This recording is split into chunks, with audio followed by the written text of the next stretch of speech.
অন্নচন্দ্রিমা দেখতে দেখতে অনেকগুলো এপিসোড হয়ে গেল।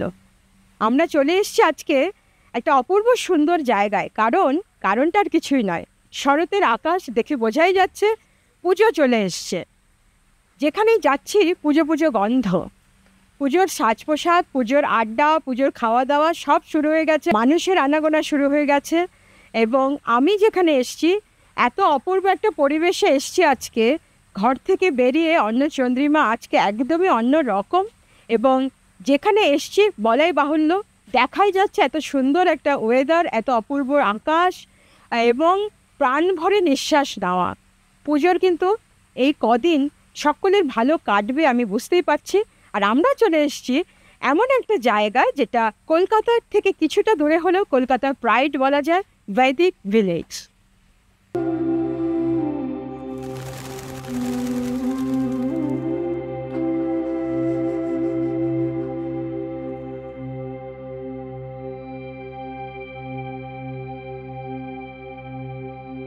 আমার মনে হয় না এই জায়গার আলাদা কোনো ইন্ট্রোডাকশনের দরকার রয়েছে।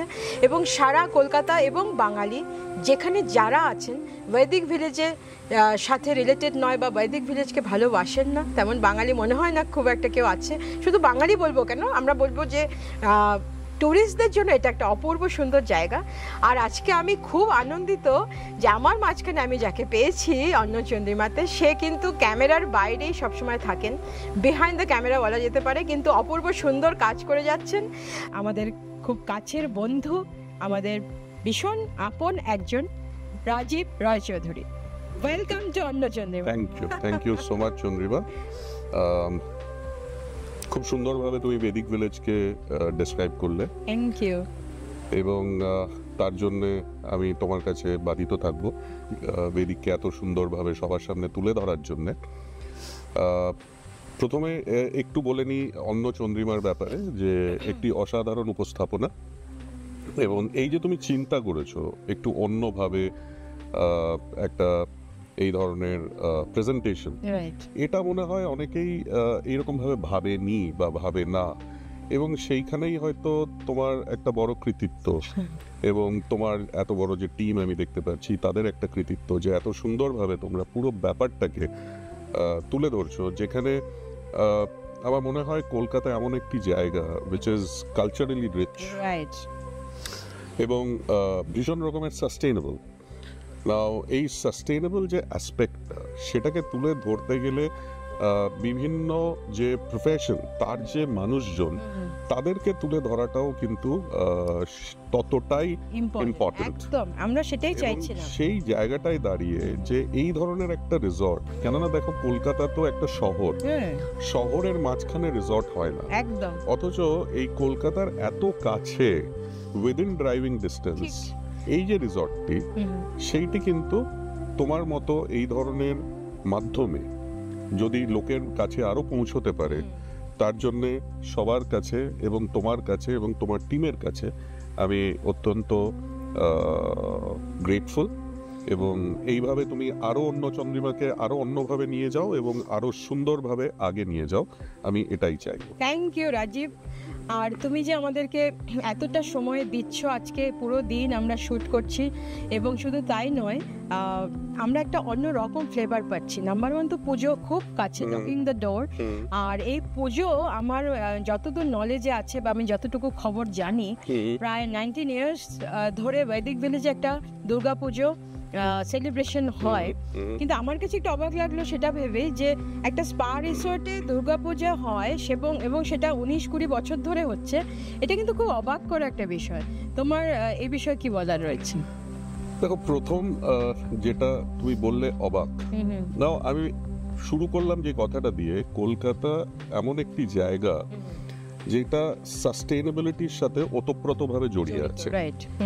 সো যেই মুহূর্তে এই ধরনের একটি অর্গানাইজেশন দুর্গাপুজো করছে, সেখানে আমাদের বুঝতে হবে যে উই আর রিপ্রেজেন্টিং সাস্টেইনেবিলিটি।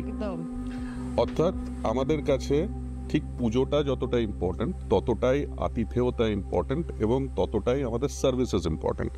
এবং সেই ইম্পর্টেন্সের জায়গাটায় দাঁড়িয়েই কিন্তু দুর্গা পুজো ছাড়া পশ্চিমবাংলার একটি সাস্টেইনেবল রিসর্ট কোনোদিনও সম্পূর্ণ হতে পারে না, because without sustainable culture, without sustainable beliefs, আমরা ভেবে দেখেছি আজ থেকে 19 বছর আগে তখন যারা ছিলেন তারা ভেবেছিলেন যে এই সাস্টেনেবিলিটির একটা অঙ্গ হচ্ছে রিলিজিয়াস সাস্টেনেন্স, এবং সেই জায়গাটায় দাঁড়িয়েই কিন্তু প্রথমবার দুর্গাপুজো হয় এখানে আজ থেকে 19 বছর আগে। ভাবতে পারি না তখন এই জায়গাটা কিন্তু একটি ছোট্ট গ্রাম, আজও এটি গ্রাম কিন্তু একটি বৃহৎ গ্রাম, তখন আরো ক্ষুদ্র গ্রাম ছিল। সেই সময়ে প্রথম দুর্গাপুজো এখানে শুরু হয়, তার প্রারম্ভ হয়, এবং সেই দুর্গাপুজো কিন্তু বেদিক ভিলেজের প্রচুর আপস এন্ড ডাউনস হয়েছে। বেদিক ভিলেজ অনেক কিছু দেখেছে এই 19 বছরের জার্নিতে, কিন্তু যেটা কনস্ট্যান্ট ছিল সেটা হচ্ছে দুর্গাপুজো, কেননা sustainability is constant, so is Durga Puja. সুতরাং এই দুটো, বেদিক এবং দুর্গাপুজো, ওতপ্রোতভাবে জড়িয়ে রয়েছে 19 বছর ধরে। রাইট। আর আমার তো মনে হচ্ছে আমি বৈদিক বলে না, মানে সেই সময়ে চলে এসেছি যেখানে সময় থমকে যায় এবং চারিদিকে এত সুন্দর অ্যাটমসফিয়ার, আর যেটা আজকে খুব বিরল, এই যে সবুজের সমারোহ, যেটা আজকের দিনে কিন্তু দাঁড়িয়ে খুব জরুরি, এবং তোমরা যে এতটা মেনটেন করছো সবুজকে, এটা কিন্তু একটা মানে দেখে অবাক লাগে। এবং শুধু তাই নয়, আমি খুব ভালোভাবে নিঃশ্বাস নিতে পারছি। আমি যেখানে থাকি বা যেখান থেকে আমি এসেছি, আমি নিউ আলিপুরের মতো একটা কনজেস্টেড জায়গায় থাকি, এবং যেখানে তাকাচ্ছি শুধু কংক্রিট আর কংক্রিট, সেখান থেকে ফিরে হঠাৎ আমি মনে হলো আমি কোথাও একটা চলে আসলাম, একটা অন্য জগতে চলে এলাম। এটা প্রত্যেকে কিন্তু বৈদিক ভিলেজ সম্পর্কে বলেন, এবং আমার ধারণা বৈদিক ভিলেজ এরকমই থাকবে, এবং আমি চাইবো বৈদিক ভিলেজ এরকমই থাকুক, যাতে মানুষ এখানে এসে একটু বেশি করে নিঃশ্বাস নিয়ে আরো বেশি প্রাণ শক্তি খুঁজে পায়, তেমনি একটি জায়গা হয়ে থাকুক আমাদের প্রাণের খুব কাছে। আমরা সবাই তাই চাই। একদম। এবার তুমি আমাকে বলো, তোমার ছোটবেলাতে, মানে তোমাকে যদি শুরু করি, ছোটবেলাগুলো তো প্রত্যেকেরই খুব সুন্দর থাকে, এবং তোমার ক্ষেত্রে মনে অন্যথা হবে না। তো আমার চন্দ্রিমা এটা একটা কোয়েশ্চেন থাকে যে ছোটবেলাতে তোমার কেমন ছিল? দেখো, ছোটবেলা তো একটা মিক্স ফিলিংস আজকে দাঁড়িয়ে, তার কারণ তাতে আনন্দ ছিল, তাতে মজা ছিল, তাতে ইন্ডিপেন্ডেন্স ছিল, এবং তাতে সব থেকে বড় একটা যেটা অ্যাট্রাকশন ছিল সেটা হচ্ছে কবে দুর্গাপুজো আসবে, এবং তারপরে কবে কালী পুজো আসবে। আজকে আমরা কালী পুজো নিয়ে কথা বলছি না এখানে, দুর্গাপুজো সামনে, তো সুতরাং আমরা দুর্গাপুজো নিয়ে, শারদীয়া নিয়ে কথা বলছি। আমি ছোটবেলায় বড় হয়েছি হলদিয়াতে, এবং আমার মনে আছে যে আমাদের যে গার্ডেন ছিল সেখানে একটা শিউলি গাছ ছিল, এবং যখনই দুর্গাপুজো আসতো তার ঠিক আগে শিউলি ফুল ফুটতো, আর আমি বুঝতাম, বা আমরা সবাই বুঝতাম যে দুর্গাপুজো এসে গেছে, শরৎকাল চলে এসছে। এবং সব থেকে মজার জিনিস হচ্ছে প্রতিটা সিজনের একটা গন্ধ আছে, সুতরাং সেই অনুযায়ী দুর্গাপুজোরও যে গন্ধ সেটা কিন্তু এই শরতের গন্ধ, এবং যেটা শিউলি ফুল বলে দেয় যে দুর্গা আসছে। তো আমার ছোটবেলাকার যে মেমোরিটা রয়েছে দুর্গাপুজোয়, সেটা হচ্ছে শিউলি ফুলগুলো যেগুলো মাটিতে পড়ে থাকতো সেগুলো সব কুড়াতাম এবং সুতোতে গাঁথতাম, দিয়ে শিউলি ফুলের ছোট্ট একটা মালা করতাম। এবং আমাদের বাগানে স্থলপদ্ম ছিল, তো সেই স্থলপদ্ম নিতাম এবং শিউলি ফুল, তার সাথে বেলপাতা, তুলসী পাতা, কেননা আমার বাগানে সবই ছিল, আমাকে বাইরে থেকে কিছু নিতে হতো। এবং আমাদের যে আমার বাবা যেহেতু IOCL এ ছিলেন, আমাদের ওই কোম্পানির যে পুজো হতো সেখানে কিন্তু আমি দৌড়তাম সকালবেলা যে আমি প্রথম পুজোটা নিয়ে যাব। অর্থাৎ সেখানে কি হতো, সবাই তো কাকিমারা সবাই নিয়ে যাবে প্রথম দুর্গাপুজোর প্রথম যে ডালিটা নিয়ে যাবে, আমার ওইটাই মাথায় থাকতো যে I have to be the first one to take that ডালি।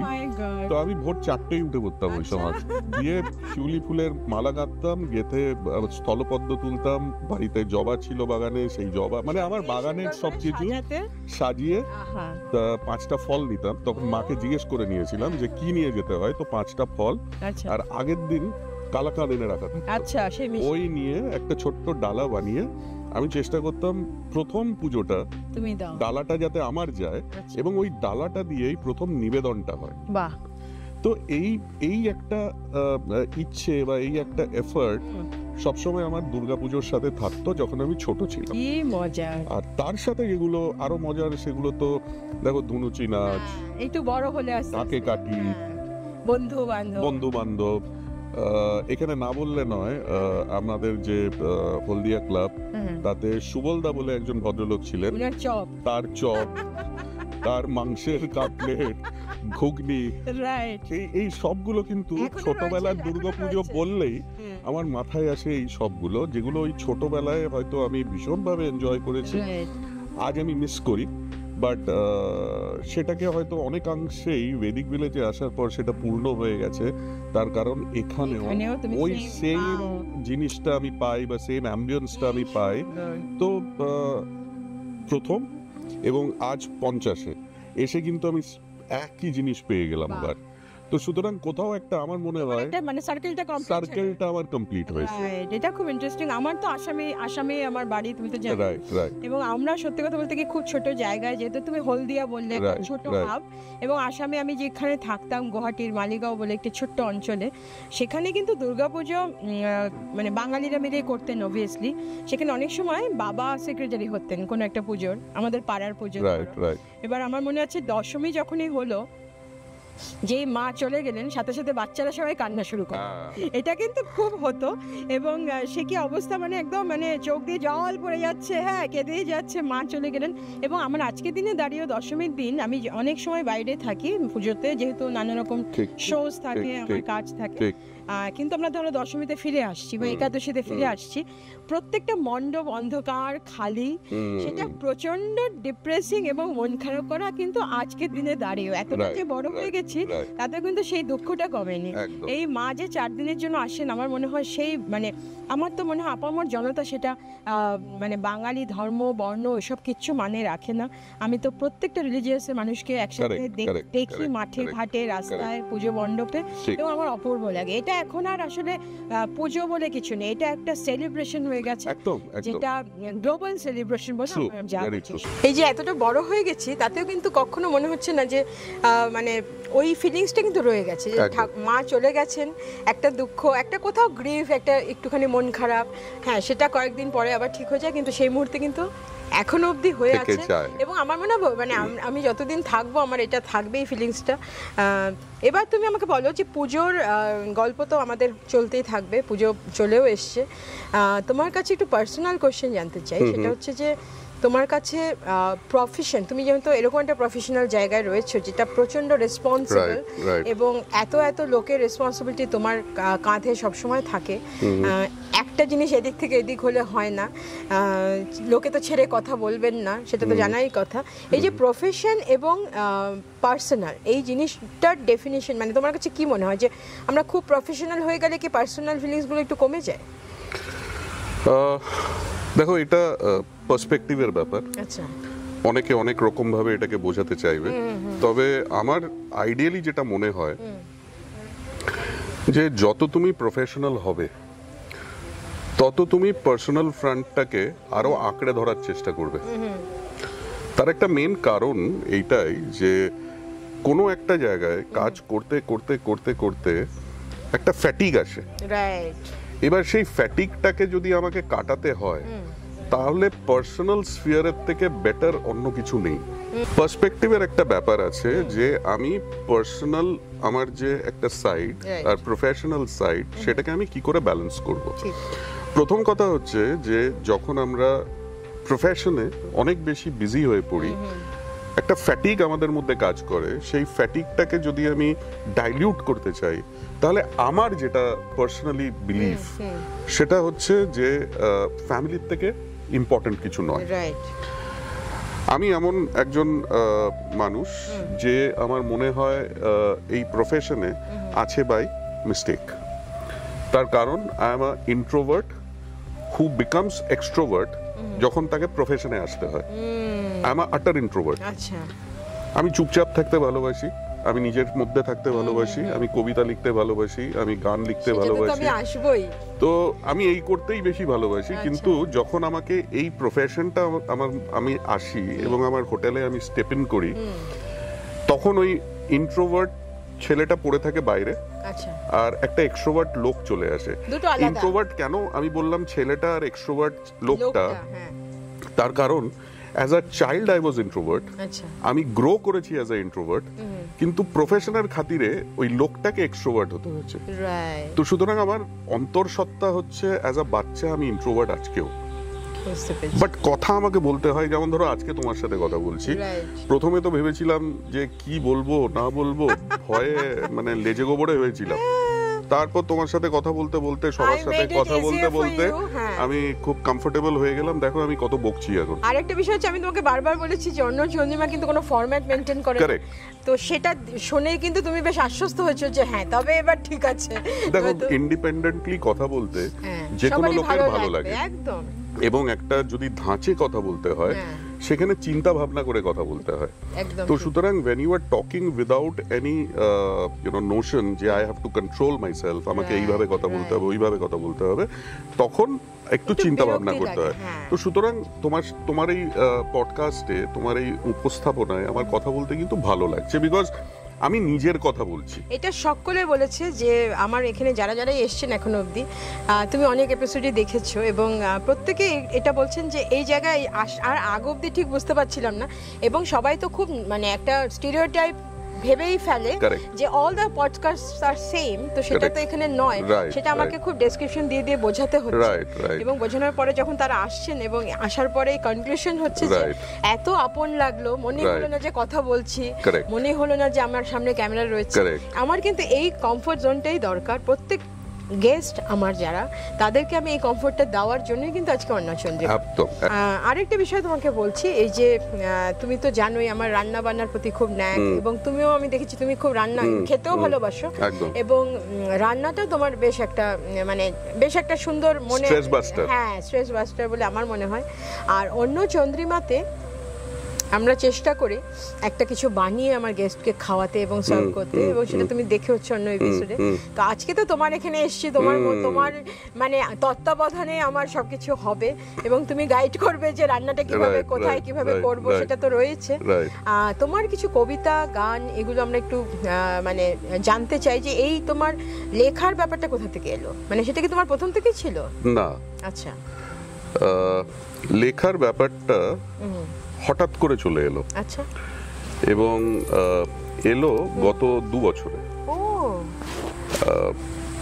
কেন এলো তার কারণ, বাবা গত হওয়ার পরে আচ্ছা, আমার পৈতৃক বাড়ি ব্যারাকপুরে, এবং সেই বাড়িটার রক্ষণাবেক্ষণের জন্য আমার ওয়াইফ নাফিসাকে প্রায় ব্যারাকপুরে গিয়ে থাকতে হতো। ওকে, এবং সেই সময় বাই ডিফল্ট আমি একটা ব্যাচেলর হুডের মধ্যে দিয়ে যাচ্ছিলাম, এবং সেই ব্যাচেলর হুডে সেটা তোমাকে- বাড়ি এসে কারোর সাথে কথা বলার নেই। তো আচ্ছা। কি করা যেতে তোমাকে পারে, ক্রিয়েটিভ বানিয়ে ফেললো। কি করা যেতে পারে, হ্যাঁ। আমি ভাবলাম আমার কথা আমিই লিখতে থাকি। হ্যাঁ, এবার হ্যাঁ, হ্যাঁ। এবার সেই লিখতে লিখতে হঠাৎ করে দেখলাম যে একটা লেখা হলো, সেটা ভীষণ কাঁচা হাতের কাজ। আমি নিজেই বুঝতে পারছি লেখাটা ভীষণ অ্যামেচারিশ। Right. আবার সেটা নিয়ে একটু পড়াশুনো করলাম, উইকিপিডিয়া দেখলাম, সিনোনিমস চেক করলাম, Right. তার অ্যান্টোনিমস চেক করলাম, দিয়ে দেখলাম সেটাকে আমি একটু স্ট্রাকচার করলাম। Right. এই করে প্রথম লেখাটা হলো।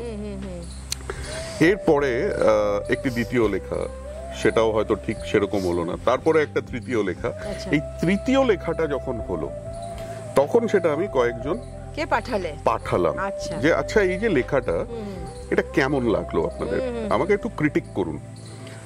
লেখাটা পড়ে অনেকে বলল ভালো, অনেকে বলল অ্যামেচারিশ, কেউ বলল ভেরি গুড রুকি এফর্ট। তো আমার মনে হলো যে না, তার মানে আমি কমিউনিকেট করতে পারছি।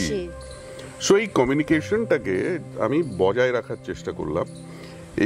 সেই যে বজায় রাখার চেষ্টা করলাম 2 বছর আগে, তারপরে বোধহয় জল গঙ্গা দিয়ে অনেকবার বেরিয়ে গেছে না? উজান আর ভাটায় অনেকবার এদিক ওদিক গেছে, আমার লেখাও এদিক ওদিক হয়েছে, হ্যাঁ। এবং তার ফলস্বরূপ কিছু লেখা আমাকে বিগ বস অংশুমান বলেছে যে রাজীব তোমার কিন্তু একটা লেখা তোমাকে ওখানে পড়তেই হবে, একদম সেটা তো আমাদের তো ডিমান্ড।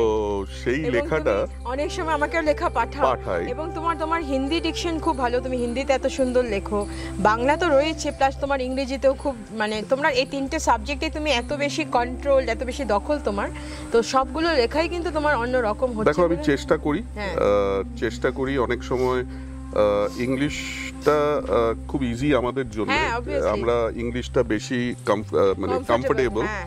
বাট আমি চেষ্টা করেছি যেই ভাষাটাতে আমার কমফর্ট কম সেটাতে কিভাবে করা যায়। তো আগে আমি প্রথম যেবার এটা চেষ্টা করলাম উর্দুতে, রাইট, আমি অ্যাকচুয়ালি ইংলিশে আগে লিখেছিলাম, বুঝতে পেরেছি। উর্দু লেখাটা ইংলিশে লিখলাম, করে তারপরে সেটাকে চেষ্টা করলাম কি করে উর্দু হরফ করা যায়। রাইট, এবার উর্দু হরফটা করতে গিয়ে দেখলাম যে এই উর্দু হরফ আমার পক্ষে শেখা সম্ভব না, তখন সেটাকে আমি হিন্দিতে লেখা শুরু করলাম। স্টিল বেটার, কারণ Yes. গুলজারজি এবং আমরা যারা Correct, যারা উর্দু correct, কবি আছেন তাদের অনেক ক্ষেত্রে আমরা দেখতে পাই যে হিন্দিতেই লেখা রয়েছে, ঠিক আছে, একদম, কারণ উর্দু তো একদম। সকলে বোঝেন না, একদম, কারণ একদম। উর্দু মানে লেখাটাই শুরু হয় লেফট লেফট থেকে, রাইট। এবার নাম্বার 2 হচ্ছে, আমি যখন রেকর্ডিং করছিলাম, যেহেতু আমিও বাইরের প্রবাসী Right, right. এবং আমারও ডিকশনের সমস্যা Right, ছিল, right. তো আমি বাংলা গান যদি আমি হিন্দিতে লিখে নিই বা ইংরেজিতে লিখে নিই, তাহলে কিন্তু রেকর্ডিং এর সময় সমস্যা হয়। একদম, একদম। এই জন্য তোমাকে প্রত্যেকটা ল্যাঙ্গুয়েজ প্রপারলি লেখা এবং পড়া যদি জানা যায়, তবে গিয়ে একটা পারফেকশনের Correct, জায়গায় correct, আসে আর correct, কি। correct. তো সেটা আমি পরবর্তীকালে এখন বাংলাতেই লিখি, আচ্ছা। এবং শুধু তাই নয়, বাংলা গান রেকর্ড করতেও আমার অনেক বেশি, আমি শিখেছি অ্যাকচুয়ালি, Right, I'm আমি sure. ডিকশন নিয়ে কাজ করছি I'm এখানে। sure. তো এখন অনেকটা কমফোর্টেবল আমি। Right. তো তোমার কিছু হিন্দি আমি একটু শুনি আজকে। দেখো আমার লেখা তো হিন্দিতে, হ্যাঁ, বাট তার মধ্যে প্রচুর উর্দু শব্দ রয়েছে। ইউজ থাকুক হয়েছে। না, কোনো সমস্যা নেই। তো একটা আমার খুব ফেভারিট, যেটা আমার পার্সোনাল ফেভারিট, আচ্ছা, সেটা আমি একটু হ্যাঁ, পড়ে শোনাই। একটু দর্শকরা জানুক বাঙালি হয়ে এরকম একটা এত সুন্দর লেখা। সব থেকে বড় কথা, আমি ওকে বলেছিলাম রাজীবকে যে তোমার সেকেন্ড প্রফেশন হতে পারে ভয়েস ওভার, Right, এটা right. নিয়ে তুমি একটু ভাবো এবার। এত অপূর্ব একটা হ্যাঁ। ব্যারিটন গলা, আর সেটা কি করে সম্ভব, তুমি কি করে?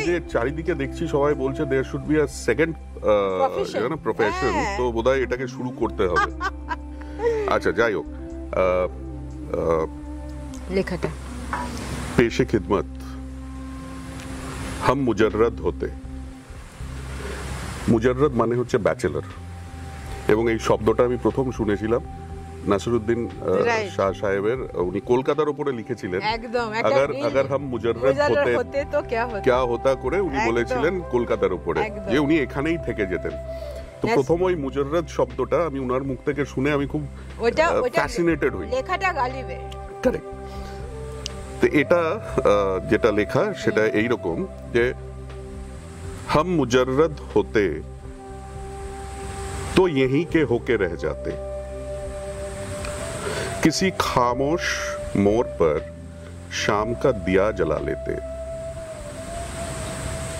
धूप की चादर ओढ़े हुए रोशनी से एक पुराना रिश्ता बना लेते, हम मुजर्रद होते तो यहीं के होके रह जाते, कोई नाम का बोझ ना होता, कोई सदा पीछा ना करती, बस हवाओं से लफ्ज बुन लेते, আহা, कोई नाम का बोझ ना होता, कोई सदा पीछा ना करती, बस हवाओं से लफ्ज बुन लेते और सायों में सांस बजा लेते, हम मुजर्रद होते तो यहीं के होके रह जाते,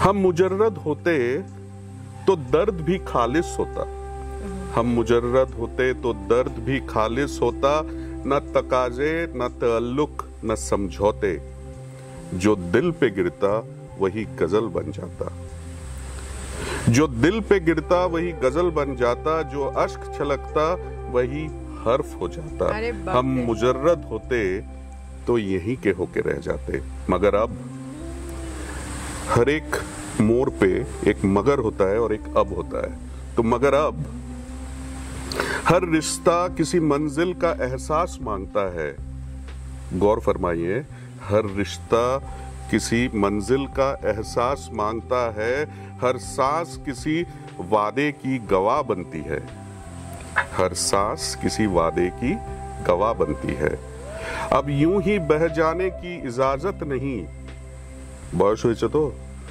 अब यूं ही बह जाने की इजाजत नहीं, अब यूं ही ठहर जाने की मोहलत नहीं।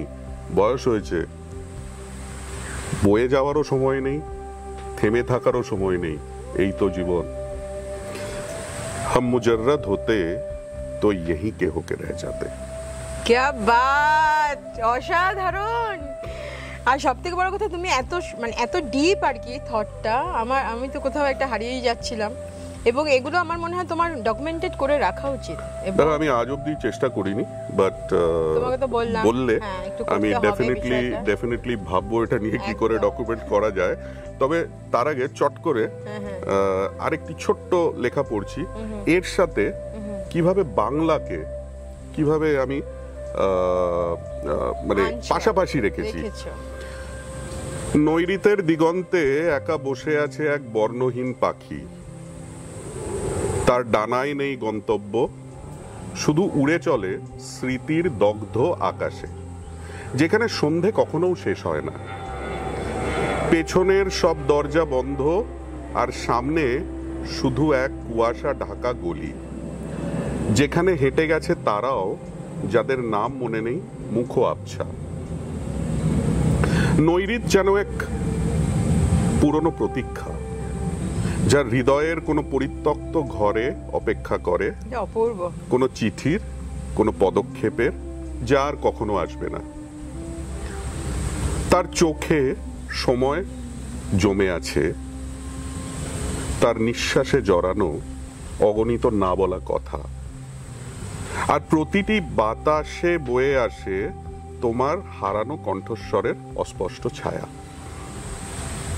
নৈঋত কিছুই নেয় না, সে শুধু তুলে রাখে যা ফেলে গেছো। আদর, অভিমান, প্রতীক্ষা, এক চুপচাপ ধ্বংসের ফাঁকে। এই হলো নৈঋত। কি অপূর্ব। তোমাকে কি বলি আমি, আজকে অন্য চন্দ্রিমা কিন্তু একটা অন্য জায়গায় পৌঁছে গেল, এত অপূর্ব লেখা। এবং শুধু তাই নয়, তোমার থট প্রসেসটা আমার খুব কাছের মনে হলো, কারণ আমি একটুখানি ডিপ, আমি একটুখানি বেশি ভাবি বলে অনেকে আমাকে বলে আমি একটু ওভার থিঙ্কার, আমি একটুখানি ইমোশনাল বেশি। আচ্ছা, এই ইমোশন, এই যে আলফা ম্যান আমার সামনে বসে রয়েছে, এরকম 6 ফুটের একটা মানুষ, যার এরকম একটা ব্যারিটন আর যার এরকম একটা মানে জায়গা, তো তোমার কি মনে হয় তোমার মতো লোকের কি ইমোশন আছে? মানে তোমার চোখে জল পড়ে? হ্যাঁ, আমার চোখে জল পড়ে সবার জন্য। আমি সিনেমা দেখলে কাঁদি। তার মানে তো তুমি ওভার ইমোশনাল না, কোথাও একটা যখন আমি দেখি যে একটা পার্টিকুলার আমার ইমোশন কোথাও আমার কর্ডকে টাচ করে ইন আ ডিফারেন্ট ফরম্যাট, আচ্ছা, তখন আমার চোখে জল আসে। অর্থাৎ দুই বোন অনেকদিন পরে একসাথে এসছে, আমি আমার ভাইকে মিস করা শুরু করলাম, আমার চোখে জল এসে গেল। ও মাই গড। আমি তোমাকে এটা বলতে চাইছি, অন ক্যামেরা তুমি আজকে বললে, কিন্তু প্রত্যেকটা মেল শভিনিস্ট বা মেল বলতে আমরা যা বুঝি আর কি, মেল ফিমেলের তো একটা ব্যাপার রয়েছে। তো মেল যারা পুরুষ মানুষ বলে কাঁদে না, পুরুষ মানুষ কাঁদে না, এই কথাটা কিন্তু তাহলে আজকে ভুল প্রমাণিত হয়ে গেল। না, এই কথাটা আজ ভুল প্রমাণিত হয়নি। এই কথাটা আমাদের ভুল প্রমাণিত করে দিয়ে গেছেন দ্য গ্রেটেস্ট শোম্যান, যিনি কিনা চার্লি চ্যাপলিন। তিনি বলেছিলেন, I always cry in rains because I don't want people to see my tears, but I cry. তাহলে এই যে ক্রাইং, যদি চার্লি চ্যাপলিনের মতো একজন এরকম মানুষ যে এতটা সফল, এবং উনি আমাদের দেখিয়েছেন যে what is wait, what is humour all about, তিনি যদি বলতে পারেন, তো আমি তো নিমিত্ত মাত্র। তুমি একটু বলো যে এই কন্ট্রোভার্সির যুগে, এই রকম নেগেটিভিটির যুগে তোমার কি মনে হয়, তোমাকে নেগেটিভিটি টাচ করে কি করে না? মানে তোমার চারিদিকটা কিরকম মনে হচ্ছে? এই যে সোশ্যাল মিডিয়া, এই যে এত বেশি তোমার লেগ পুলিং, এত বেশি জেলাসি, চারিদিকে একটা কিরকম নাই ভাব, সেখানে আছে তো একটু কম। তো আমরা প্রত্যেকেই কম বেশি একটু নেগেটিভ হয়ে গেছি, সে পলিটিক্যালি বলো, সোশ্যালি বলো। Though I am not a political person, I should not ask about anything which is related to politics, but আমি তবুও বলবো যে আমরা তো প্রত্যেকে সোশ্যাল অ্যানিমেল। তো সেই আন্ডারস্ট্যান্ডিংয়ে বলছি যে তোমার ইয়েটা কেমন, মানে তোমার কি মনে হয় যে এটা নেগেটিভ জায়গাটা কোথায় আমরা দাঁড়িয়ে আছি? আমরা কি একটু পজিটিভ হতে পারি, আর একটু অন্য রকম হতে পারি? প্রথম কথা, আবার এটা একটা পার্সপেক্টিভের ব্যাপার। আমরা নেগেটিভের মধ্যে হয়তো রয়েছি, বাট নেগেটিভটা আমরা ডিফাইন কিভাবে করছি, পজিটিভটা কি সেটা জানি বলে আমরা নেগেটিভটা ডিফাইন করতে পেরেছি। তো সুতরাং আমরা সো কল্ড নেগেটিভের মধ্যে আছি, যেই নেগেটিভটার ডেফিনিশন কিন্তু আমরাই তৈরি করেছি। ঠিক।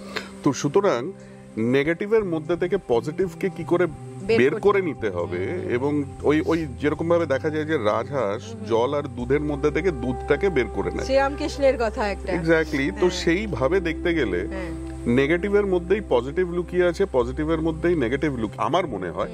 But as I said, this is a matter of perspective. আমি কোনো ডিবেটে যাওয়ার চেষ্টা করছি না, this is exactly what I think. বুঝতে পেরেছি, পিপল মে ডিফার। অ্যাবসলিউটলি। কারণ প্রত্যেকেই, অনেকে আছে খুব নেগেটিভ, মানে সারাক্ষণই খুব একটা নেগেটিভ থটের মধ্যে থাকেন, আবার অনেকে আছে নেগেটিভিটি দেখতেই পান না, খুবই পজিটিভ। তো এটা ডিপেন্ড করে যে কে কিভাবে ভাবছে আর কি। রাইট। এরপরে তো খাওয়া দাওয়া রয়েছে, একদম, একদম, গান একদম। রয়েছে, আরো কত কি রয়েছে। একদম, একদম। তো আমরা একটু খাওয়া দাওয়ার দিকে এখন নজর দিই। একদম, কেন নয়।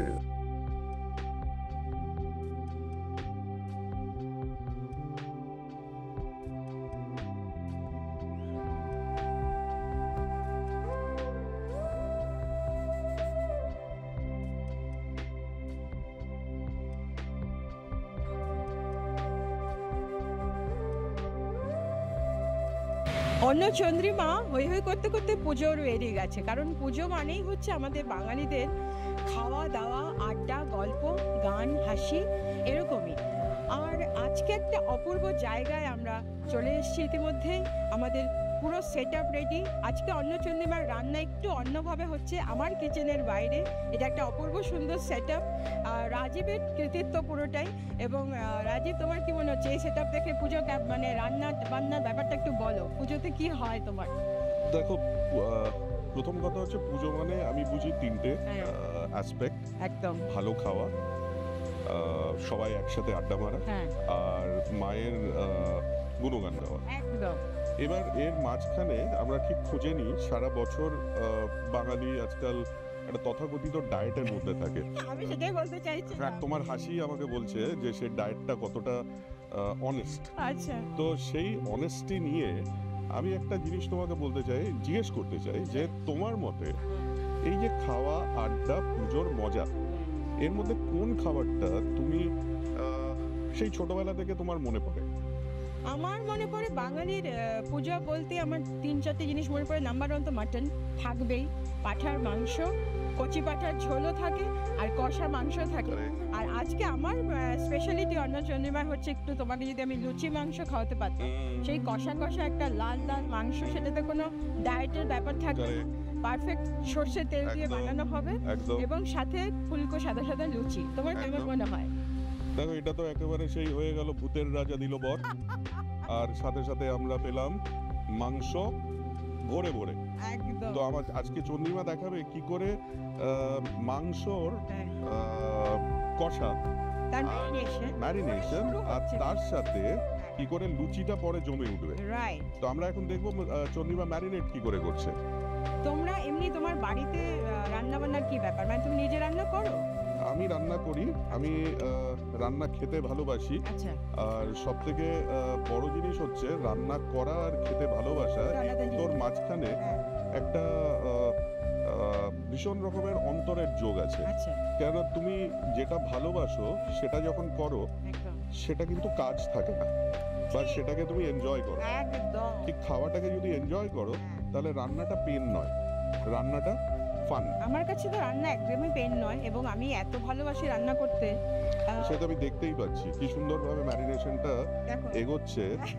দই পড়ে গেল, তারপরে আমাদের পেঁয়াজ পড়লো, একটু আদা বাটা, এইবার গেল আদা, তারপর মনে হচ্ছে রসুনটা যাবো এই যাচ্ছে রসুন। রসুনটা আমি একটু বেশি দিই, মাটনে একটু খেতে ভালো লাগে। আর তোমার যাচ্ছে হচ্ছে কাঁচা টমেটো একদম স্লাইস করে কাটা, সেটা একটুখানি যাবে। এগুলো সবই আমরা চপ করে দিচ্ছি, তার কারণ হচ্ছে তুমি যখনই কষাবে পুরো জিনিসটা তোমার একদমই গলে যাবে। আমাদের পেস্ট না করে দিলেই ভালো, তাতে একটু বেশি ওয়াটারি হয়ে যায়। তো আমরা এটা একটু কাঁচা লঙ্কা বাটা, যে যেমন এইটা কি ওই কিকটার জন্য একটা হালকা কিক দেয়, রাইট? কিন্তু এটা পরে আমরা শুকনো লঙ্কার গুঁড়ো, আর এখানে তোমার নুন আছে, নুনটা মাস্ট ম্যারিনেশনে, তবে নুনটা একটু কমের দিকে দেবো যাতে পরে আমরা ব্যালেন্স করতে পারি। একদম। আর যাচ্ছে হচ্ছে তোমার গুঁড়ো মশলার মধ্যে হলুদ যাচ্ছে, আচ্ছা। হলুদটা খুব ইম্পর্টেন্ট। হলুদ তো আজকের দিনে সব থেকে ইম্পর্টেন্ট, তার কারণ পোস্ট কোভিডে আমরা জেনেছি যে হলুদ হ্যাঁ। কতটা শরীরের জন্য ভালো। রাইট, একটু জিরে গুঁড়ো, সবই যা যা জিনিস তুমি মাটন রান্না করতে দাও হুম, সবই তুমি ম্যারিনেশনে অল্প অল্প করে দেবে। আচ্ছা, ধনে যাচ্ছে, এটা ধনে যাচ্ছে, আর আর যাচ্ছে বোধহয় একটু লঙ্কা গুঁড়ো। লঙ্কার গুঁড়ো, রাইট। আজকে কিন্তু জমে যাবে এই খাবারটা, মনে হচ্ছে পুজো এবার মানে বেশ মজা করেই কাটবে। চন্দ্রিমা যা রান্না করছে, তেল, সর্ষের তেল একটু ম্যারিনেশনে যাবে হালকা করে। সর্ষের তেল ছাড়া তো পাঁঠার মাংস জমবেই না। জমবে না, তো আমরা এটা পুরোটা ম্যারিনেশনে ধরো তুমি নিতেন পক্ষে 1 ঘন্টা রাখলে বেটার, আচ্ছা, কারণ মাটন যত ম্যারিনেট করা হয় তত তার স্বাদ গন্ধ সবকিছুই বাড়ে। রাইট।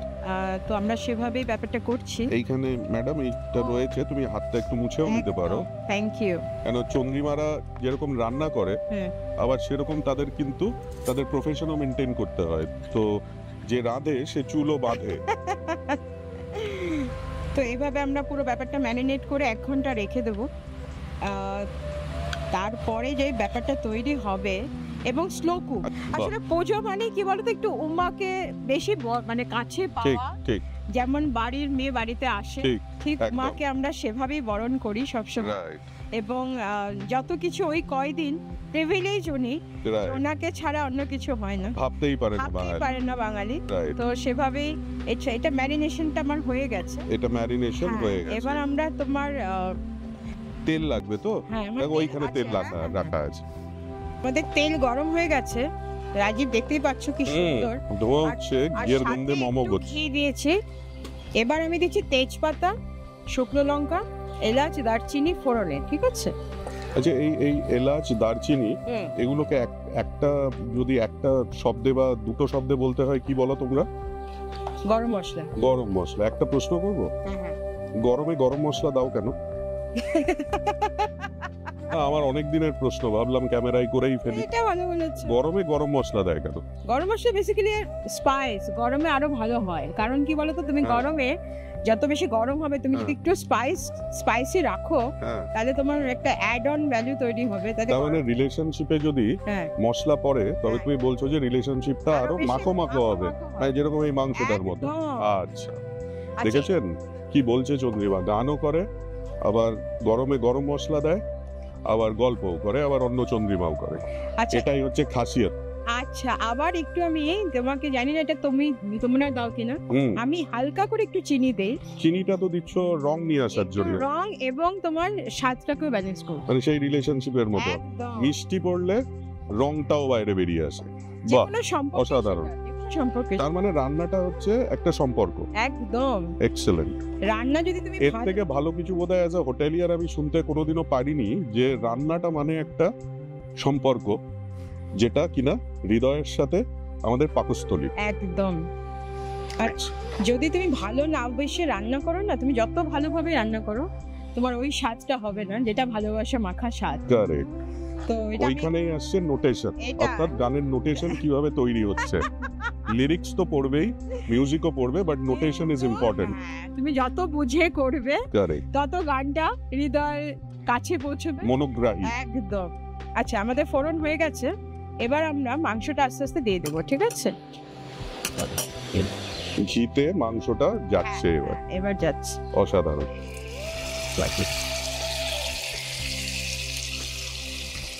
খুব হালকা একটা আওয়াজ পেলাম আমরা, হুম, ছক করে। একদম। এইটাই হচ্ছে রিলেশনশিপের আওয়াজ, যে সেটা যে বেঁচে আছে সেটা কি করে বোঝা যায়? এটা রান্নার মতো হয়, হালকা একটা শব্দ হয়, অর্থাৎ রিলেশনশিপটা চলছে, বেঁচে আছে আবহমান কাল ধরে। চড়ই বেতি চড়ই বেতি। চড়ই বেটি, একদম। আর একটা কি বলতো, রিলেশনশিপটা যত দিন যায় তত পাকা হয়। এক্স্যাক্টলি। ঠিক যেরকম ভাবে আমরা লাস্ট 1 ঘন্টায় দেখলাম মাটনটা কি সুন্দর একটা ম্যারিনেশনের একদম। পরে একটা কালার Colour এন্ড টেক্সচার নিল। টেক্সচার এলো, কারেক্ট। এবং এটা এখন তোমার ঢেকে ঢেকে তুমি যত বেশি হালকা আঁচে কষাতে হবে। এবার যত বেশি কষাবে তত বেশি সুন্দর হবে জিনিসটা। আর আমরা পরে একটু গরম জল অ্যাড করব, কিন্তু সেটা এখন নয়, এখন এটা কষে যাওয়ার পরে। হ্যাঁ। আর এটাতে খুব একটা জল পড়বে না, কারণ অলরেডি তোমার মাটনে ম্যারিনেশন করাই রয়েছে, আর এবং এটা মাটন থেকেও অনেকটা জল বেরোবে। রাইট। এবং পেঁয়াজও তার জল ছাড়বে, টমেটো জল ছাড়বে, সেই জন্য আমরা বেশি এবং একটা যে জল হালকা দেবো তা নুনও না। তুমি দিয়েছো এর হ্যাঁ, মধ্যে, যাতে করে জলটা বেরিয়ে আসে। বেরিয়ে আসে। এবার Right. পরবর্তীকালে আমরা যখন কষে যাবে তারপরে আরেকটু টেস্ট Right, করে right. নুন টুন গুলো দেবো। এটা আমি একটু ঢাকা দিচ্ছি। তার মানে এটা ঢাকা দিয়ে রান্নাটা হবে, তাই কি? একদম আচ্ছা, slow cooking. Slow cooking. Mutton কিন্তু অলওয়েজ স্লো কুকিং। তুমি মানে মাটন তাড়াহুড়ো করে ফেললাম চিকেনের মধ্যে, সেটা হয় না। এবং যত তুমি আস্তে আস্তে মাটনটা বানাবে তত তোমার সেই বলে না নিখার কে আতা। বাহ বাহ বাহ। মাটন যদি ভালো করে খেতে হয় তাহলে স্লো কুকিং করতে হবে। শেফ, তোমরা শুনছো তো? শুনে নাও। তার কারণ এইভাবেই কিন্তু আমরা রান্না শিখি। আসল কথা মা কি- মাসির হেসেল থেকে রান্না বেরিয়ে এসছে, যেটা একদম। কিন্তু আজকে আমাদের হোটেলে হয়। একদমই তো তোমরা কিন্তু আমাদের রান্না শিখিয়েছো। একদম। আমি তো পুরোপুরি মানে আমার মায়ের কাছ থেকে শেখা, Correct. এবং আমার মা ভীষণ ভালো রান্না করতেন, তো সেই লেগাসি আমিও মেনটেন করি। অসাধারণ, এবং অসাধারণ। আমাকে তো সকলেই বলে যে কেন আমি রান্না নিয়ে কিছু করি না। তোমার করা উচিত। এই হলো ব্যাপার। আমি কিন্তু দেখতে পাচ্ছি বেশ ফুটছে ভেতরে। ফুটছে, হ্যাঁ হ্যাঁ। চেষ্টা। এই দেখো বাহ, কি সুন্দর, রংটা কি ভালো আসছে দেখো তুমি, একদম অসাধারণ। কারণ এইটা না তোমার রংটা দাও আমার। না, এটা রাখি ব্যাস। এইখানে রাখা থাক। হ্যাঁ এই জায়গাটা আছে। আর রান্নাতে আমার মনে হয় কালারটাও খুব ইম্পর্টেন্ট, স্পেশালি বাঙালি রান্নায়। এবং বাঙালি কেন, আমি যদি বলি তুমি কন্টিনেন্টালও যদি দেখো বা তুমি চাইনিজও যদি দেখো, তো প্রত্যেকটা রান্নারই কিন্তু আলাদা আলাদা কালার রয়েছে দেখো, এবং কালার, টেক্সচার, টেক্সচার, এগুলো দেখে কিন্তু বোঝা যায় যে রান্নাটা কেমন হচ্ছে। মানে বলে না পহলে দর্শনধারী, এটা কিন্তু খুব ফের গুণ বিচারি। খুব খুব ইম্পর্টেন্ট। তোমার যখন টেবিলে খাবার সাজানো থাকে, তুমি আগে প্রথমে তো দেখো, তারপরে তো টেস্ট করো। Absolutely. এবার যখনই আমরা যদি দেখি যে খাবারটা দেখতে অপূর্ব সুন্দর, তখন তোমার ইচ্ছে করবে যে একটুখানি টেস্ট আরেকটু করে খাই। দেখি। একটু টেস্ট করি। হ্যাঁ, ঠিক বলেছো। তো এটা হচ্ছে আরেকটা আমার মনে হয় যে সামনাসামনি তোমাকে রান্না করার পরে সার্ভ করাটা, সেটা আমার কাছে খুব ইম্পর্টেন্ট একটা পার্ট। মানে আমার মনে হয় যে কোনো বাঙালি, যে কোনো ইন্ডিয়ানদের জন্য অতিথি দেবো ভব, এটা আমার খুব অতিথি নারায়ণ, নারায়ণ সেবা, সেইটা বোধহয় ইম্পর্টেন্ট। ঠিক ঠিক ঠিক। অনেকে আছেন, মানে আমরা এখন তো অভ্যস্ত হয়ে গেছি বুফে খেতে, কারেক্ট। কিন্তু বুফের বাইরেও আমার মনে হয় যে একটু পার্সোনালি সার্ভ করবো। আমার বাড়িতে যা আসে আমি পার্সোনালি সার্ভ করি, আর ভালো লাগে সেটা আমার। আচ্ছা, সেই পুরোনো দিনে যে পাত পেরে খাওয়া হতো, তুমি মিস করো সেটা? হ্যাঁ, এটা খুবই মিস করা হয়। এবং আগে একান্নবর্তী পরিবারের সবাই মিলে আমরা খেতে বসতাম।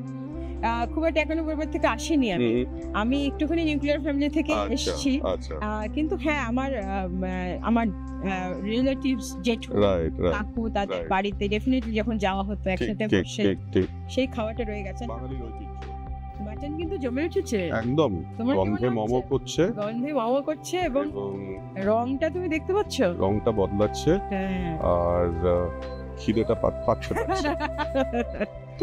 খিদেটা পাচ্ছে, রাইট। এই সময়ে আমার মনে হয় হ্যাঁ, আমি চট করে একদম। আমাদের যে কালিনারি ডিরেক্টর এবং যে এই আজকে পুরো ব্যাপারটা এত সুন্দর করে সাজিয়েছে, অপূর্ব, সত্যি। তাকে আমরা ডেকে নিই। একদম। শেফ জাভেদ আচ্ছা, ইসলাম, ওকে, ওকে আমি ডেকে নিচ্ছি আমাদের সাথে। একদম একদম। ওয়েলকাম। আমি এই প্রথমবার কোনো শেফের সামনে দাঁড়িয়ে এত সাহস করছি আর কি। তো আপনার এক্সপার্ট কমেন্ট আমাদের দরকার অন্নচন্দ্রিমাতে।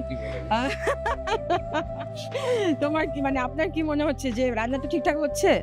বিহাইন্ড দ্য সিন আমরা তো দেখছিলাম যে কালার এত সুন্দর, কালার এত সুন্দর, বা তো আমরা ছড়িয়ে পড়েছে অলরেডি।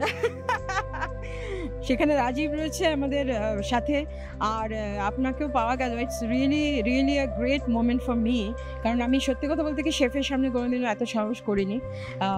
তো আমি একটু লুচিয়ে কোনো ব্যাপার নেই, আমরা আপনাদের থেকে home style cooking, Correct. Home style cooking, তারপর কমার্শিয়াল, তারপরে Right. কমার্শিয়াল। বাঙালির একটা ইমোশন, এবং এত অপূর্ব উনি বেলছেন। আরেকটা বিষয় হচ্ছে যে বাঙালির লুচি বেলার কিন্তু একটা টেকনিক আছে, সবার Correct. দেখবে প্রপার গোল লুচি হয় না। এটা যেমন দেখো কি সুন্দর একটা এটা- মানচিত্রের মতো হচ্ছে।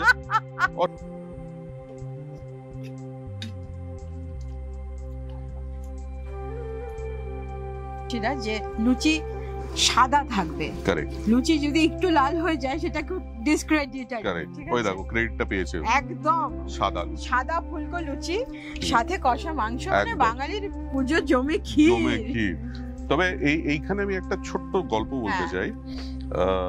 লুচি দিয়ে পায়েস হয়, সেটা জানো হ্যাঁ কি? হ্যাঁ হ্যাঁ হ্যাঁ, এবং লুচির সেটা পায়েস। কোথা থেকে এসছে জানো? না, মহারাজা কৃষ্ণচন্দ্র দের আচ্ছা। রাজ হেসেল থেকে লুচির পায়েস এসছে, কেননা যে বাসি লুচিটা পড়েছিল আচ্ছা, সেই ঠাকুর সেই দিয়ে একটা পায়েস পায়েস তৈরি বানিয়েছে। করেছিলেন, ও, এবং সেখান থেকেই উৎপত্তি লুচির পায়েস। বাহ। আচ্ছা, মাংসটা মোটামুটি আমাদের হয়ে এসছে, হয়ে গেছে প্রায়। তো আমরা এখন সার্ভিং এ চলে যাব, ঠিক আছে? বাহ, মাটন কিন্তু তৈরি, হুম, দেখতে পাচ্ছো? সে তো কালারটা দেখতেই পাচ্ছি। দেখো, আহা, কি অসাধারণ। অপূর্ব কালার হয়েছে। অসাধারণ। না, তার থেকে বড় জিনিস, ভালো রান্না বোধহয় এরকম ভাবে তাকিয়ে দেখলে হ্যাঁ, তার একটা অ্যাপ্রিসিয়েশন হয়। রাইট। তো আমি কিন্তু ওইভাবেই তাকিয়েছিলাম মাংসটার দিকে যখন চন্দ্রিমা তুলছিল ডিশ আউটের সময়। ভীষণ ভালো লাগছে দেখে, লাগছে না? Extremely tempting. আমাদের পুজোর লুচি মাংস, বাহ, বাঙালির অসাধারণ। ভুরিভোজ। বাঙালির ভুরিভোজ, It's for লুচি you. মাংস, এবার থ্যাংক ইউ। বলো, কেমন আমি- হয়েছে? আমি- ধরছি, তুমি একটু taste না, করে দেখো। আমিও একবার ধরি যাতে করে মনে হয় যে I was also a part of this entire cooking process. I swear it is. নাও একটুখানি হ্যাঁ, গ্রেভি আর একটু একটু, মাংস। বাহ, মাংসটা একদম তুলতুলে নরম। বাহ। তো হুম, বাঙালির শ্রেষ্ঠ উৎসব দুর্গাপুজো নিয়ে আমরা কথা বলছিলাম। এতক্ষণ তো আমরা মাংস মানে মাংস লুচি এসব হয়ে গেল।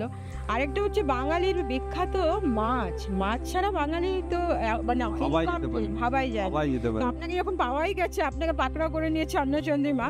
এই কলকাতা ভেটকি দিয়ে আর কি তৈরি হচ্ছে আজকে? কলকাতা ভেটকি দিয়ে আজকে আমাদের যেটা সর্ষে আর পোস্ত বাটা দিয়ে একটা আচ্ছা, বানাচ্ছি, আচ্ছা। লাইক সর্ষে পোস্ত বা সর্ষে মাছ আপনি বলুন। আচ্ছা আচ্ছা। এবং আমরা অনেক রেস্টুরেন্টে যাই, ঠিক সেরকম অনুভূত হয় না যখন আমরা খাই। কারণ আমি অ্যাজ আ শেফ আমি অলওয়েজ বিলিভ আমার জুনিয়রদেরকে আমি একই কথা বলি, if you are not happy don't go home. এটা দারুণ কথা বললেন, এন্ড এই রান্নার ব্যাপারটা এরকম। ভীষণ দামি কথা। এবং ইনফ্যাক্ট আমি আর রাজীব এতক্ষণ বলছিলাম যে ভালো না বেশি রান্না করলে না, সেই রান্নাটা ঠিক রান্নাটা মানে ওরকম হয় না। আচ্ছা, এটাতে যাবে হচ্ছে ইয়ে না? আগে একটু মাছটা ভেজে ও, মাছটা ভাজবেন, হ্যাঁ।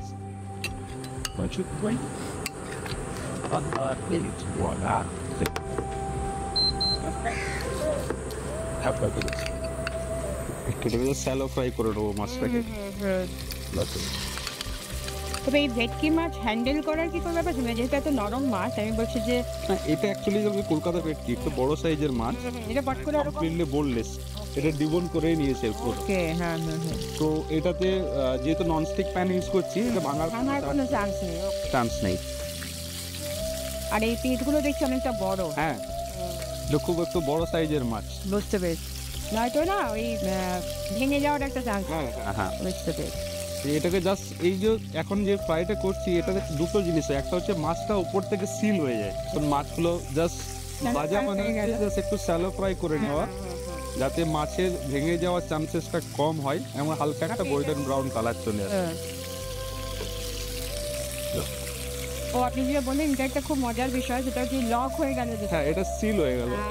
এবং এটা সেম আপনার মিটের ক্ষেত্রেও তাই। Right. আপনি খাসির মাংস বলেও হ্যাঁ, সবসময় একটু হালকা ভেজে নিন। ভেজে নিয়ে তাতে কি হয়, মিটটা সিল হয়ে যায় আর যে ফ্লেভারটা ওর মধ্যে ইনট্যাক্ট থাকে। এটা হলো স্পেশাল মানে এক্সপার্ট এটা cooking technique only, it's a cooking technique only. হ্যাঁ, জাস্ট এটাকে আমি এবার তুলে নেবো। রাইট।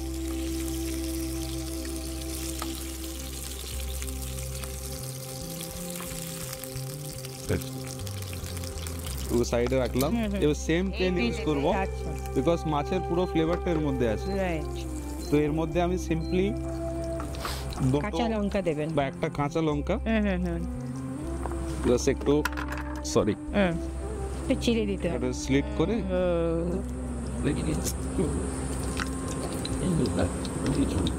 আমাদের দেবো। আর বাঙালি আমাদের কাঁচা লঙ্কা মাছ ফ্লেভারটা এত এই অপূর্ব ফ্লেভারটা হয়। অসাধারণ ফ্লেভার একটা সবসময় থাকে আমাদের। আমি জাস্ট দিলাম এটা হচ্ছে ইয়ে কালো কালো জিরে। জিরে। আচ্ছা, রাইট। জাস্ট 2-4টে দানা, তাই তো? বাহ।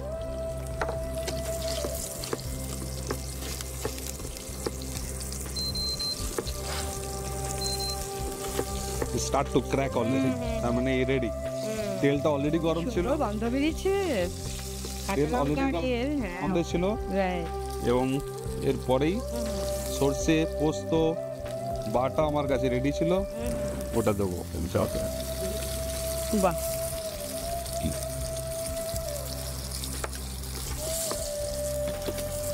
এর মধ্যে পেঁয়াজ যা দিচ্ছে না, ও এটার মধ্যে টোটালটা দিয়ে দিয়েছে, ও সব কিছু দিয়ে দেওয়া রয়েছে। ওকে, দ্যাটস গুড। এবার একটু করে তারপরে বেশিক্ষণ জল পাকাবো না, না, হালকা তাহলে একটু তেতো জল হয়ে যাবে। দেবো। হ্যাঁ।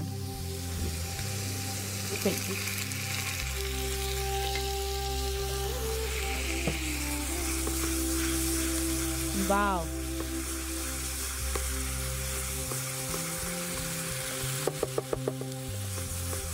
বুঝতে পেরেছি। এটাকে আরেকটু জল দেবো? আরে জল। হ্যাঁ, একটু জল লাগবে।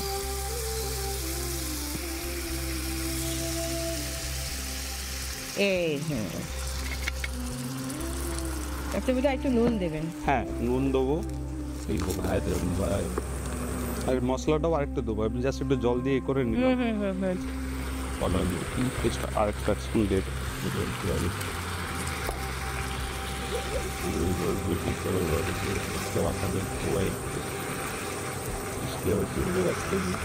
খুবই দেখতে সুন্দর হচ্ছে বিষয়টা।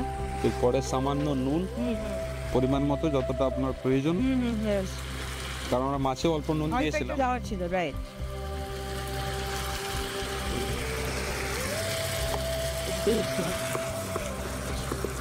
এবার মাছগুলো দিয়ে দেবেন, তাই তো?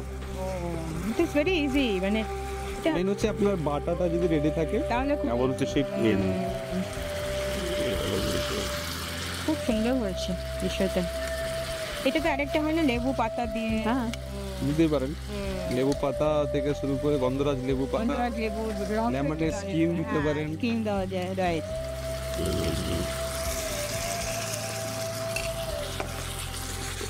এই তো হয়ে গেছে, ভেরি ইজি এবং অপূর্ব দেখতে হয়েছে। মানে বাঙালির মাছ জমে ক্ষীর। So it is done, right? Then just একটু কভার করবো হ্যাঁ, হ্যাঁ। ব্যাস। মাছটাকে একটু কুক হয়ে যাওয়ার জন্য। এটা কতক্ষণ রাখতে হবে? 2-4 মিনিট। 4 মিনিট। বাও, রেডি। কি দারুণ, বিউটিফুল। এরপর এটা প্লেটিং করবো। আচ্ছা, আপনাদের এই প্লেটিংটা কিন্তু একটা বিশাল বড়, মানে বিশাল বড় সাবজেক্ট। এটা বড় সাবজেক্ট, হ্যাঁ, তাই না? Colour combination, garnishing. প্লেটিং সবারই ভালো লাগে, সুন্দর করে সার্ভ করতে কার না ভালো লাগে। আমি সবারই বলছি ভালো লাগে। আপনারা এটা প্রপারলি শেখেন, তাই তো? একদম, এর জন্য প্রপার প্র্যাকটিস নিতে হয়। প্র্যাকটিস দরকার, রাইট। এবার আপনি এটা ঢেলে দেবেন গ্রেভিটা, তাই তো? একদম। ওয়াও, লাভলি, অসাধারণ। সিম্পল। টেস্ট করুন। Thank you. হ্যাঁ, আমাকে একটু টেস্ট করতে হবে, এটা তো স্পুন নেই এখান থেকে। মাছ আমার এমনিও খুব ফেভারিট। এটা দেখে এত অপূর্ব মনে হচ্ছে, আমি এটা দেখি কেমন হয়েছে। এটা গার্নিশ করলেন ধনেপাতা দিয়ে, তাই তো?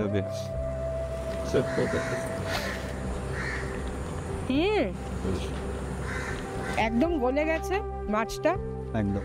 যেহেতু এটা বোনলেস। আর অপূর্ব সুন্দর ওই সর্ষে তেল এবং সর্ষের ঝাঁঝটা এসছে। Thank you sir, thanks a lot. Thank you.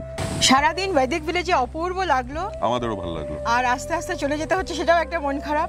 আর আবার ফিরে আসতে হবে। একদম ফিরে আসার জন্যই তো চলে যাওয়া। কারেক্ট। এবং তারপরে হচ্ছে অপূর্ব খাওয়া দাওয়া। তোমার কেমন লাগলো চন্দ্রিমা? আমার তো ভীষণ অন্য ভালো লাগলো। চন্দ্রিমা, আসলে আমরা প্রত্যেককেই জিজ্ঞেস করি আমরা দিনের শেষে what you are taking with us, Correct. এটা তোমার কি মনে হলো? তবে একটা যেটা আমি আগেও বললাম, হ্যাঁ। যে এই যে তুমি অন্যভাবে এটাকে ভাবছি। সম্পূর্ণভাবে ভেবেছো এবং সেইভাবে উপস্থাপন এটা করেছো, এটা কোথাও একটা আমার মনে হয়েছে যে ভেরি ওয়াইজ এফর্ট, এবং সবাইকে তুলে ধরা একটা সাস্টেনেবল ওয়েতে, অর্গানাইজেশনসকে তুলে ধরা, সাস্টেনেবল রিসর্টকে তুলে ধরা, এইটা ভীষণভাবে something which I would say is প্রেজওয়ার্দি।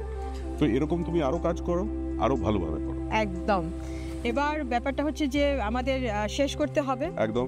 আর অন্য চন্দ্রিমার আজকের এপিসোড আমার মনে হয় প্রত্যেকের খুব ভালো লাগবে।